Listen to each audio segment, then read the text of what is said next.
শতকরার গুরুত্বপূর্ণ একটি ম্যাথ নিয়ে আজকে আলোচনা করব। যে ম্যাথটি 22তম বিসিএসে এসেছিল।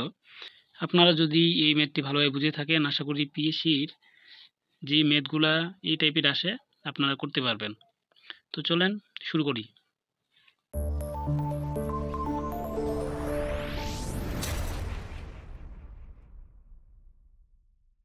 তো শুরুতে কোশ্চেনে দেখি যে কোশ্চেনটা বলছে যে কোনো পরীক্ষায় শিক্ষার্থীর 80% হচ্ছে গণিতে এবং 70% বাংলায় পাশ করলো। তো উভয় বিষয়ে পাশ করলো 60%। উভয় বিষয়ে শতকরা কতজন ফেল করলো। বলছে যে পরীক্ষায় শিক্ষার্থী সংখ্যা 80% গণিতে পাশ করছে আর 70% বাংলায় পাশ করছে। তো এখানে যদি পাশ সংখ্যাটা মানে উভয় মানে গণিতে আর বাংলায় উভয় যেটা পাশ করছে যদি 60%, তাহলে মানে উভয় বিষয়ে ফেল করবে শতকরা কতজন। তো এটা যদি আমরা সমাধানে দেখি, সমাধান তাহলে আমরা ধরে নিব এট ফার্স্ট, যে ধরে নেন যে ধরি মোট শিক্ষার্থী সংখ্যা, ধরি মোট শিক্ষার্থী সংখ্যা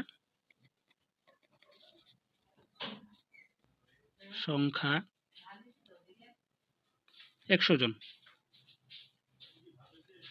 তো মোট শিক্ষার্থী ধরে নিচ্ছি আমরা 100 জন। তো কোশ্চিনে কিন্তু বলছে যে 80% গণিতে এবং 70% বাংলায় পাশ করেছে। গণিতে যারা 80% পাশ করেছে তাদের মধ্যেই কিন্তু আবার বাংলাও পাশ করা স্টুডেন্ট ওখানে আছে। তো সেই জন্য আমাদের আগে যে কাজটা করতে হবে যে শুধু গণিতে যারা পাশ করেছে এটা আগে বের করব, এভাবে শুধু বাংলাতে যারা পাশ করবে এটা এভাবে বের করব। তো যদি গণিতে পাশ করেছে তো গণিতে শুধু গণিতে পাশ করেছে, তাহলে টোটাল হচ্ছে আপনার 80% হচ্ছে গণিতে পাশ করেছে।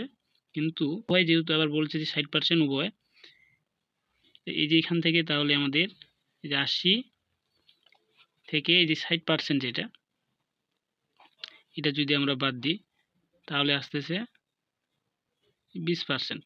মানে 100 জনের মধ্যে 20 জন শুধু গণিতে পাশ করেছে। এভাবে 70% যেটা বাংলায় বলছে, তো বাংলা শুধু তাহলে বলবো শুধু বাংলায় পাশ করেছে। তাহলে 70 বিয়োগ হচ্ছে 60%, যেহেতু উভয় আছে এই জায়গায়, তাহলে 10%।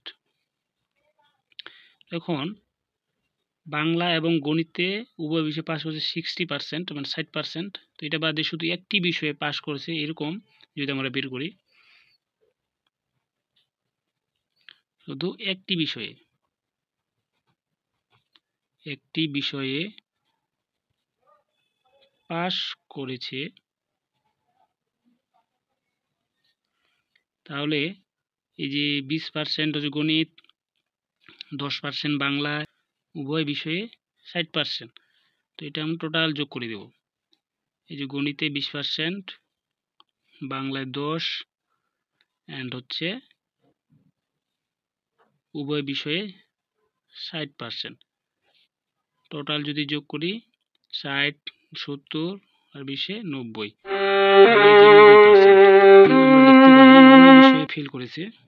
উভয় বিষয়ে ফেল করেছে। টোটাল স্টুডেন্ট ছিল 100 জন, এখান থেকে যদি 90% যেহেতু অন্তত একটা বিষয়ে পাশ করেছে 90 জন, তাহলে উভয় বিষয়ে ফেল করবে আপনার 10%। মানে 100 জনের মধ্যে 10 জন উভয় বিষয়ে ফেল করবে। এটাই হচ্ছে আপনার উত্তর। আশা করি এই অঙ্কটা আপনারা বুঝতে পেরেছেন। আর এরকম গুরুত্বপূর্ণ ভিডিও পেতে আমাদের সাথে সংযুক্ত থাকবেন। ধন্যবাদ।